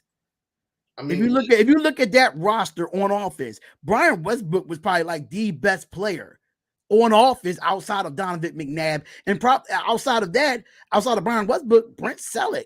Selleck was probably the next person. If you look at the receiving core, Freddie Mitchell, what? Please, Todd Pinkston wasn't even a Pro Bowler. Like, come on now, like these receivers was not that great when he was taking them to 5 NFC championships. I mean, at one time, Randall Cunningham did have Chris Carter. So if you look at the talent wise, and they played their ass off. Yeah, but they wasn't as successful together than when McNabb was with a bunch of no names. What you mean? He took him to the championship. They went I to mean, the they did beat, championship. my Raiders beat them, but I mean, my Raiders beat them. But that's what I'm saying, though. We kicked their ass, still, you know. They still made it to the show, and that's the whole thing. Is if you're making it to the championship, okay. So if you've got all these guys that's made it to championship games, right? Right. At some point, what makes them over the other one? It has to be individual stats because it can't be to the championships. It can't be a Super Bowl because then you know what I mean. How many NFC championships had Randall Cunningham been to? I think what was it, 2 or 3? I'm not saying he had as many as McNabb, but I'm saying he got there. And if you get there, you get there. And like I said, Warren Moon was handicapped and handcuffed to multiple balls of fucking lead. Okay, so that's the one thing. Like I do. Again, he's another one. If you put him in that position, the way he was able to extend plays, his physical attributes would have been. I'm way fucking dude, way better than McNabb, and that's why I'm saying like. Granted, we're not talking offensive scheme. We're not talking exact other players, but the whole simple fact is you put weapons around these guys. That's what I'm thinking about. I think for all 3 quarterbacks, if you put weapons around them or you put better, I mean, if you look at their defensive side of the ball was always good for all 3 of these teams. But if you put more weapons offensively around these 3 quarterbacks, I mean, they might win a Super Bowl for real. All right, so now I got 2 MBAs. Start, bench, cut. Okay, and now I threw this a little old school. Mainly because we was talking old school basketball the other day. So you got Michael Cooper, Alex English, and George Garvin. Start, bench, cut. I'm starting George Garvin, and I'm benching Alex English, and I'm cutting Michael Cooper. Michael Cooper, it wasn't great offensively, but he was great defensively. That's one thing I can say. Solid. He was solid. But I think when it comes to the offensive game, George Garvin was that guy. Like he was hard to defend in them Spurs years. Like I mean, Alex English in them Nuggets, I think it was the Nuggets years. I'm not mistaken. I think he was with the Denver Nuggets. If I'm not mistaken, right? I believe so. I think it was with the Denver Nuggets, but if I could keep George Garvin and bench Allen English and make him my 6th man, absolutely I would do that. Okay. I would put them over Michael Cooper any day, even with that Lakers team talent. Even though he had Magic Johnson and those guys, if you think of those teams with George Garvin, who else can you name? You can't. Who else can you name with them Denver Nuggets team with Allen English? You can't, because they was the 2 stars. Michael Cooper was not a star with those Lakers squads because he had the Magic Johnsons and the James Worthies of the world. Of course, he's going to win championships. So I'm cutting him. Yeah, no, I'm right there with you, boss. Like I can. But no, so I'm going different. So I'm gonna go George Garvin, Michael Cooper, Alex English. I'm taking Cooper mainly because he was so well rounded. He played on so many good teams. He was such a clutch player, and he did exactly what you needed him to. And for that right there, that means he can play on any team with anybody, and that's the type of guy that I love. It's just like Marcus Smart. Those are my type of guys. Yeah, I want a guy that my job is to want to get down dirty, get in the get gritty and stuff like that. Yeah, for my guys, I got you. I don't care if I got to throw everybody on my back. You know what I'm saying? And that's just my personal take on it. Now the last one. This one, I know where you're going with this. This is gonna be tough. All right, ladies and gentlemen. Start, bench, cut. You got Oscar Robertson, Moses Malone, Scottie Pippen. Yo, I made it tough. I made it tough, ladies and gentlemen.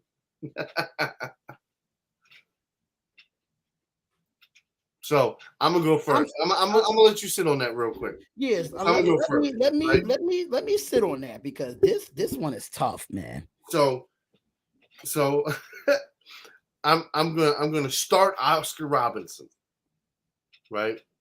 Okay, that's where I was kind of going a little bit. I'm gonna bench Scottie Pippen. and I'm going to cut Moses Malone. And it's hard for me to say that. But the to have Oscar Robertson and Scottie Pippen, that's almost as good as having Jordan and Pippen.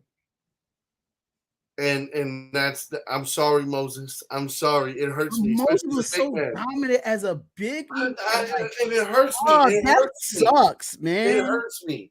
But see, the reason why that's I mean, it's just the way I feel a little bit. But I figured you would have something different, and I wanted to make sure we had a different thing. I'm gonna. I don't see. This is tough because I don't want to cut Scottie Pippen. I don't.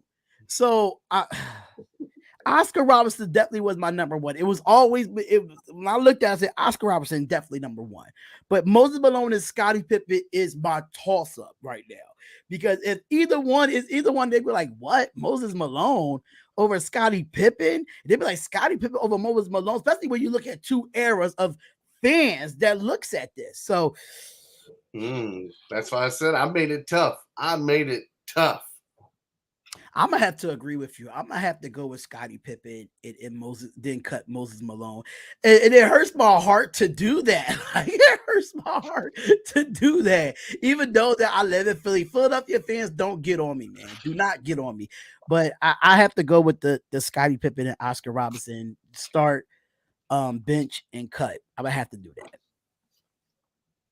All right. Oh, that sucked, man. Let's get some trivia in before you got to go. No, we got time now. I'm not. Okay.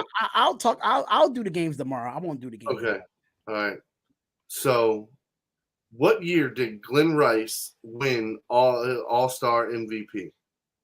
What year? Oh, see, Glenn Rice was like. And we just talked about this. We just talked about this the other day. Yo, we surely did. Like you said, you said All-Star MVP, right? Yes. When did he win the All-Star MVP? What year? That's a tough one. Because I know he was able to shoot his ass off. That's the one thing I can say. Oh man, All-Star MVP. I'm gonna take a guess.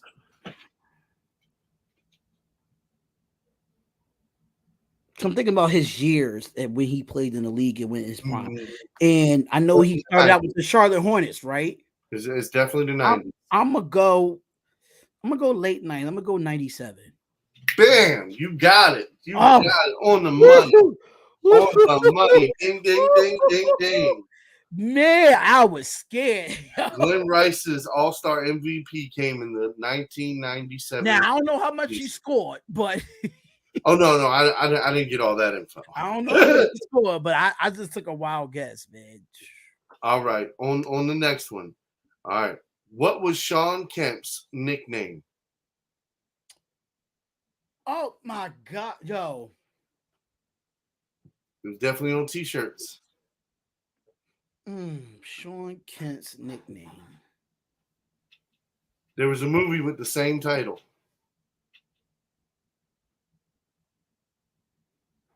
Shazam? Nope.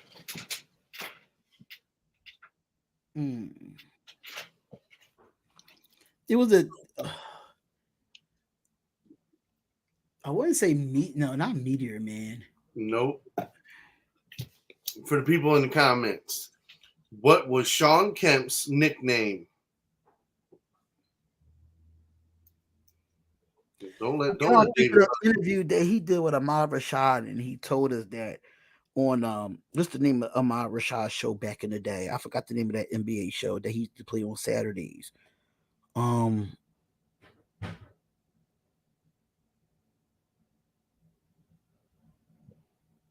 think I got it. It's right there. It's right there. I don't want to say it's. I want to.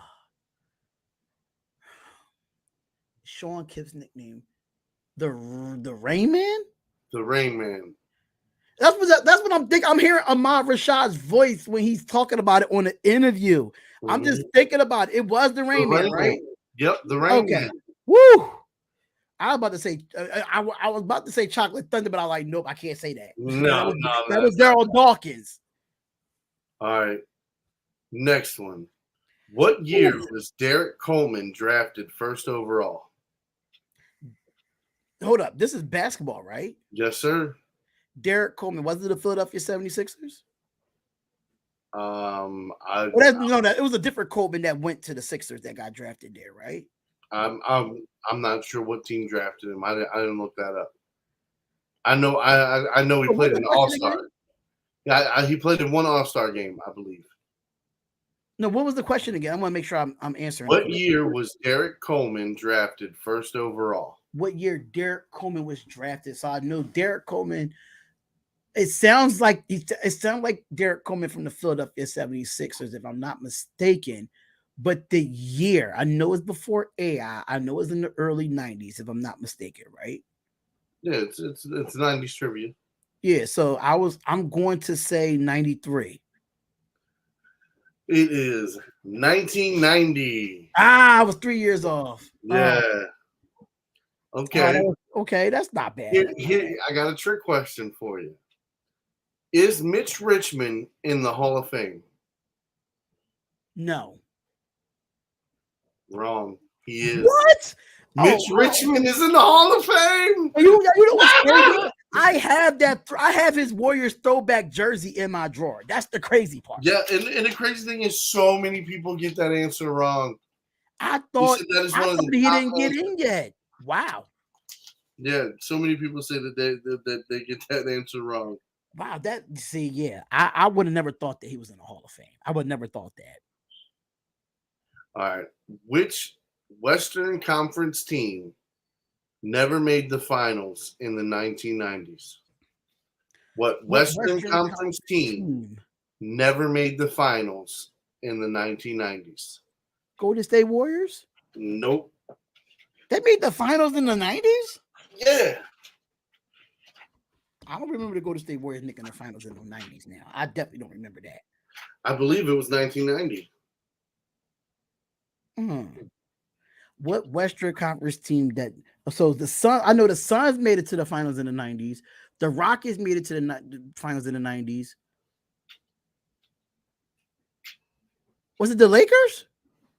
No, they made it to the finals in the 90s. 98. I mean, they made it to the playoffs in the 90s. Okay, 98. The Blazers went to it in the 90s. I'm trying. Sacramento Kings? No. In the 90s? Mm-hmm. A Western Conference team. So Sacramento's not it. Golden State's not it. Utah has been there. The Spurs been to it in the 90s, right? Yeah, the Spurs were in there in the 90s. The Spurs been there. What the hell? What team am I missing? The Clippers. No. What? The obvious one. What team that has not made it to the finals? What Western in the 90s? In the 90s. Mm-hmm. So not the Spurs. I'll give you one more guess. Not the Houston Rockets. Not the the Supersonics. No, the Nuggets. Get the man. The Nuggets did not make it to It's multiple teams in the 90s that didn't make it because the Sacramento Kings damn well didn't go to no finals in the 90s. We know that for a fact. We know the Clippers ain't been to a finals in their whole damn existence. Mm-hmm. Oh yeah, it had to be more than one team though. I mean the Denver Nuggets is a good guess, but it's way more teams in the 90s that did not get to to get to the NBA finals. That's crazy though. Yeah. Okay. No. Here's what. Who was the last Boston coach to lead the team to 2 straight titles? See, I don't know any of the Boston coaches like that. See, to lead them to the last 2. Mm-hmm. Well, I know Doc was part of 1. 2 straight. Oh, so 2 straight. So definitely not Doc. Doc only had them win 1. So it has to be before Doc going back to those Larry Bird days. It can't be Kevin McHale because Kevin McHale was playing around that time, if I'm not mistaken, right? Mm-hmm. I mean, I don't even know who the coach is. I didn't know who those coaches were. Later than that. Okay, so let's it's think later about that. than that. Okay. Did the Celtics win back-to-back championships in the 80s? I thought they did. No, they didn't actually. So it actually had to be further back than the 80s, right? Mm-hmm. Yeah, I wouldn't know those coaches. Hell no. Yes, you do. How would I know those coaches? I mean, was it championships? Championships in Boston. Uzi? No. Okay. It's Bill Russell. Bill Russell. I keep forgetting that he's a coach. I think of him as a player, but I keep forgetting that he was a coach. He was the coach. So what was it? He was a coach and a player at one time. Got it. For like the last 3 years of his career. Yeah. I keep every time I think of Bill Russell, I forget that he was the coach. I forget. Because it's just so rare to see a player and a coach on the floor at the same time. So like, yeah. Let's test your Miami Heat fandom with this one. let's either learn you something or I might be learning something on this one. All right. What was the second choice in the original contest to name the Miami Heat? What was the name that did not win? What was the name that did not win? Mm-hmm. What? When you think of Miami, what do you think of? Miami? I think of a few things. I think of the Dolphins. I think of the Marlins, the Miami Marlins. I think of, damn, you're making me go back far.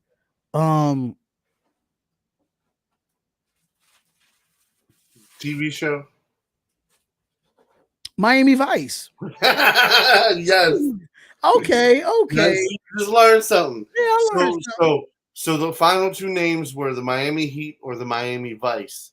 Thank God they didn't go with the Vice. Thank God they did. I like the Heat better. Okay. Who is the only NBA player to retire with more block shots than points? Not my mom just said Scottie Pippen. Yo. More blocks than points? Scottie was a good defender. Not my mom said Scottie Pippen. More blocks than points? Mm-hmm. Okay, so more blocks than points. More blocks than points. I'm thinking of centers more than anything. Yes, sir. Yes, sir. You're on the right direction. Dwayne Wade's not a center, Mom.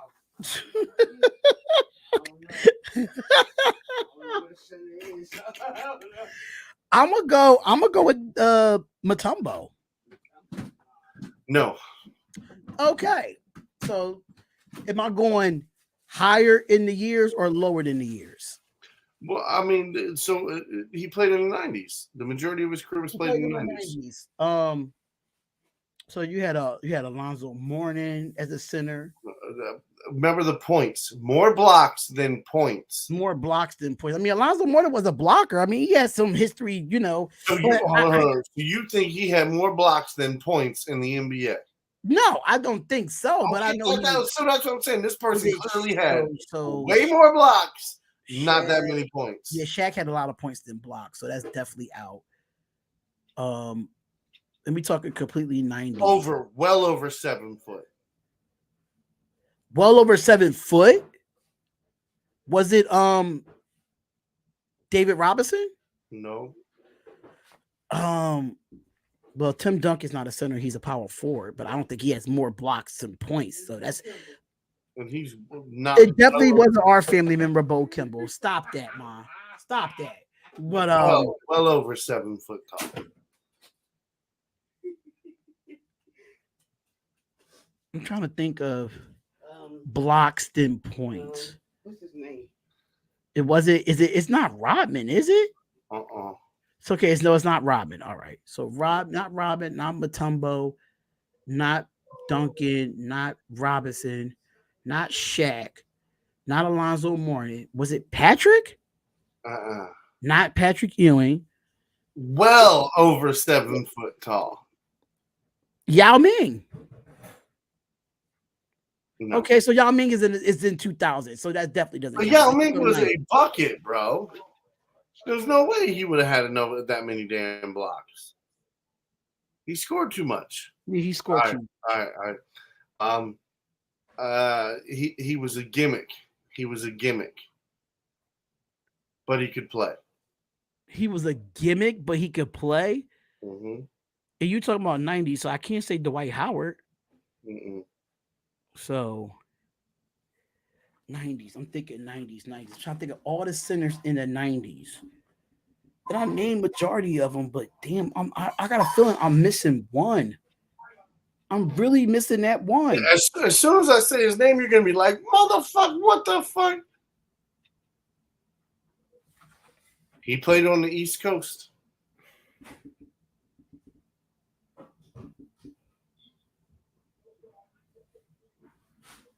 I'm thinking of 90s. Sixers ain't have no good centers in the 90s. Absolutely not. I mean, I wouldn't necessarily say he was good, but he was a damn good blocker, a shot blocker.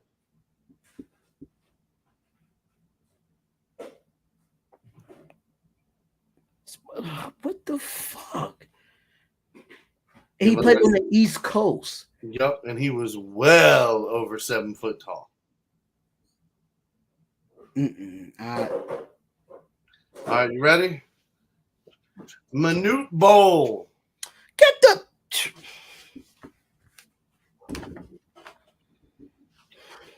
He did. He averaged more blocks per game than he did points. Was he a bust in the NBA? No, considering he was like 38 when he came into the NBA. Manute Bol. I would have said Rick Smits for all that.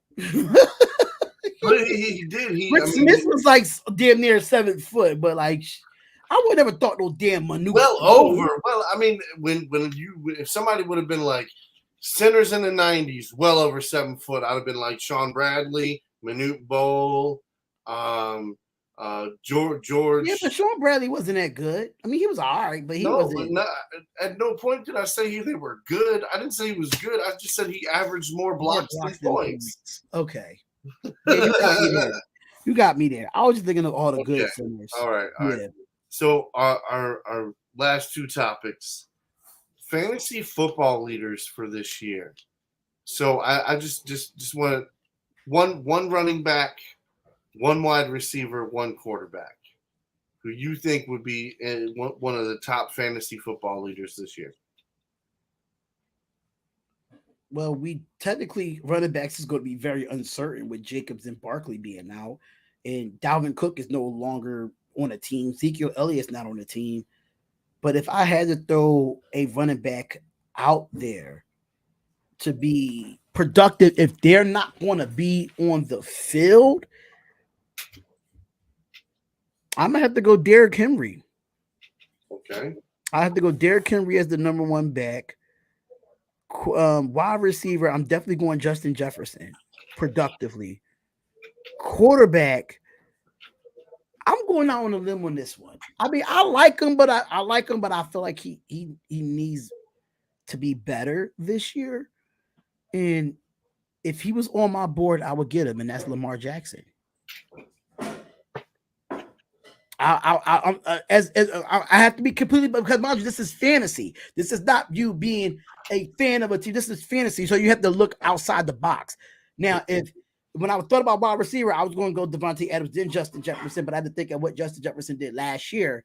Mm-hmm. But at the same time, Devontae Adams led the league in touchdowns last year. So, but as far as numbers wise, I had to go and take the edge to Justin Jefferson and not be biased towards any Raiders. Yeah, so I'll have to say Lamar Jackson, Justin Jefferson, and Derrick Henry is my three. Okay. All right. Respectable. Very respectable. So my running back, I'm going to go Christian McCaffrey. Okay. Yep. All right. My wide receiver, right? I'm going to go Chase. Bengals with Joe Burrow. I mean that's That's a fucking banger. Yeah. And then you got my quarterback, Lamar fucking Jackson. I think this year he's going to blow it up because he's going to average about 80 yards a game rushing. He's more than likely going to get at least every other game. He's going to get a rushing touchdown. All right. And then on top of that, he's going to fucking throw for over 3,500 yards, possibly over 4,000 yards. So who would be your tight end? Let's throw one more in there. Who would be your tight end? Come on, you know I'm biased. Don't pick Mark Andrews all day. But if Mark Andrews was not on the board, okay, say if Mark Andrews and George Kittle was not on the board, they was already taken in your draft. Who are you taking as your tight end? TJ Hawkinson. Like, don't get me wrong, I love and respect Kelsey.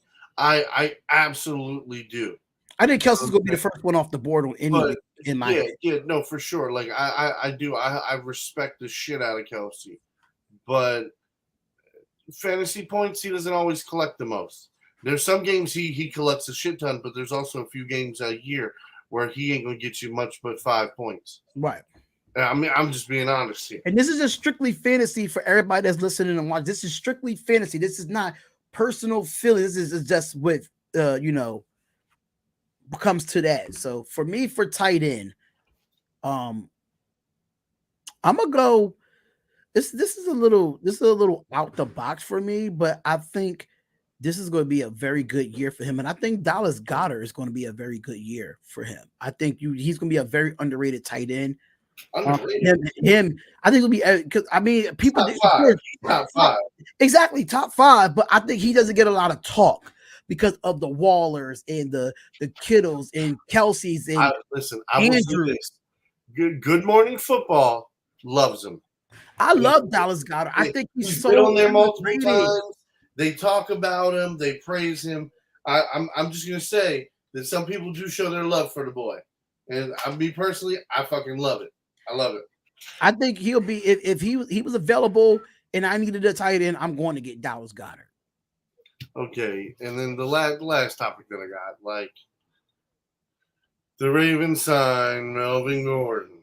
You talk about the most mid fucking running back that you could find, and that's what you pick. Like even Ezekiel Elliott, like come on, that would have made more sense. I mean, shit, at least he's a bowling ball. He can at least, maybe he still got a lot left in the tank over Melvin Gordon. But yeah, exactly. Like I don't get it. You're gonna hand out $3 million to somebody.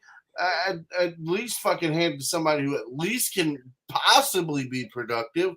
Yeah, I think you would have been ecstatic if you would have got Dalvin Cook like for $3 million. Like for real. That's what I'm saying. Like it's just like that was mid as shit. Like this guy ain't fitting to go get us no 500 yards.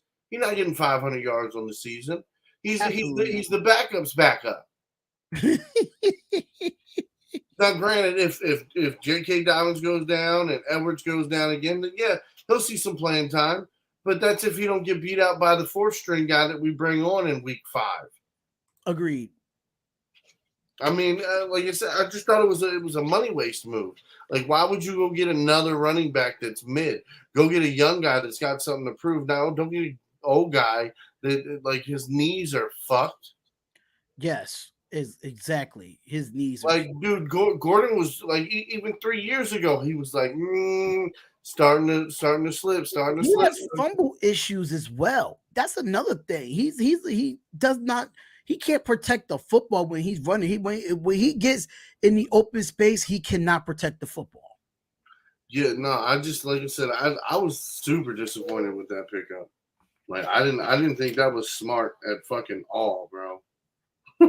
I feel like with the running backs that are available right now, like the Ezekiel Elliott's and Dalvin Cooks of the world, I don't know if Dalvin Cook would have took the $3 million, but I bet you Ezekiel Elliott would have. Ezekiel Elliott wants to be on a team right now.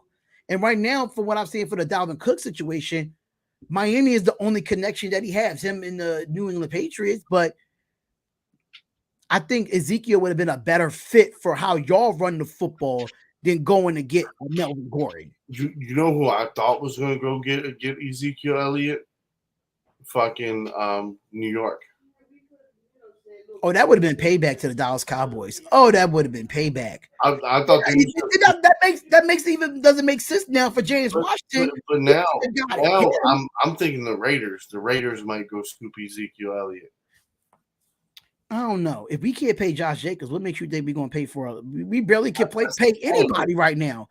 I mean, the only right now our focus is getting Marcus Peters, and which I don't want. Which I'm fine with that, but I mean, yeah. Damn, man, that's a hell of a trade. We got Rock Yassin, and you get Marcus Peters. I mean, why would you make the trade happen? Just make the trade happen instead of just them being free agents. Shit. But I understand that Rock Yassin was a free agent, and so was Marcus Peters coming into this season. So I get it. But technically, it's a trade for real. Because he's going to be working out with the Raiders and visiting us for a second time on Monday. So. Mm-hmm. Yeah, no, I think that's the main reason why the Ravens are waiting to get him as cheap as possible. That's why the Ravens haven't re-signed him. If he's still out there by like mid-August, then yeah, I think we go snatch him. I have a feeling we're going to sign him Monday. I mean, I hope that's too. I really hope I mean, we have some young guys, but one thing about Marcus Peters, I'm going to tell you this right now. Just because your name Marcus Peters doesn't mean that you automatically have a spot on the football field. One thing about the Raiders, just hear me out. Marcus Peters is a teacher, bro. He's a teacher. No, hear me out though. The Raiders love Raidering. That's the problem with this. Even though you signed Marcus Peters, I would not be surprised if Dave Ziegler or Josh McDaniels get rid of him at the end of training camp. If they do, they'll be the dumbest coaching GM in the goddamn world, because the Raiders are veteran. That's what they do. It's so many veterans that we got during free agency went into training camp and they was not there during week one. We cut them. This is basically what the Raiders do. I want Marcus Peters to be on this 53-man roster. I do as a fan, but I know what my organization does. They just Raider. The Raiders are just Raidering. Basically. That's why I feel like people going to be butthurt that we signed Marcus Peters and not Josh Jacobs. They're going to be the fans is going to go into an uproar. So Raiders Twitter, I would not be on when we sign Marcus Peters, because y'all going to go into an uproar. You're already in an uproar right now about Josh Jacobs not getting signed. So just imagine when you sign Marcus Peters and you sign Ezekiel Elliott and you don't sign Josh Jacobs. Yeah, I will not be on Twitter for that. I mean, the whole thing is though, like if they're going to pay him next year, then that's something that they have to come out and they like that. That's on them. That's on front office. Front office needs to handle that shit. Point blank. Period. It's starting to get messy, just like Lamar Jackson and the Ravens started to get messy. And I understand that Josh Jacobs wants to get paid now, but if you look at our salary cap next year, that $30 million come off the cap from paying all those players for the last 5 years that been on our salary cap that we cut, like the Corey Littletons that we cut. It was a few, it's like 4 other players that was still getting paid by the Raiders, still under our salary cap. So all that gets released next season. But I understand he wants his money now. He wants, like, I don't know if I told you, but on Twitter, he responded to he responds to a lot of Raiders fans. He says he stated that it's not even, he don't even want to reset the market.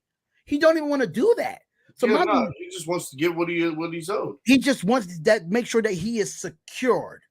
So for me, it sounded like he went like what, 12, 13.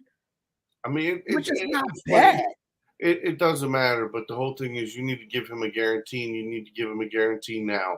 It doesn't make any sense to wait. If you have to wait till next year to pay him, then give him a fully guaranteed contract.